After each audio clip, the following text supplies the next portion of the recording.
இப்போ நான் எங்கே இருக்கேன்னு பார்த்தீங்கன்னா, எஸ், ஸோ ஐஃபில் டவர் எப்போ போகிறேன்னு தெரியல. பட் போவேன், இன்னைக்கு அது ஒரு நாள் கண்டிப்பாக போவேன். இப்போதைக்கு நம்ம இந்த லோ பட்ஜெட் ஐஃபில் டவரை வச்சு மேனேஜ் பண்ணிக்கலாம். பிஹெச் யூரோ பார்க் அப்படிங்கிற ஒரு யூரோப்பியன் தீம் பார்க் அப்படின்னு சொல்லலாம். அங்கே இருக்க ஒரு Eiffel tower copy, first copy second copy மாதிரி. அடுத்தது பாருங்க பென். நம்ம அதுக்கும் ஒரு முறை போவோம்.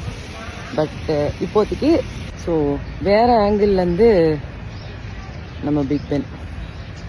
நாம் அடுத்தது கவர் பண்ண போகிறது சிட்னி ஆப்பரா ஹவுஸ். அது மாதிரி தெரியல, பட் ஸ்டில் ஓகே. லோ பட்ஜெட்டுக்கு இவ்வளோ போதும், இவ்வளோ துட்டுக்கு இவ்வளோ தான் வரும். ஆக்சுவலி இங்கே வெயில் ரொம்ப தாங்கவே முடியல. சென்னையிலேருந்து எனக்கே இவ்வளோ வெயில் அடிக்குது. But this place is nice.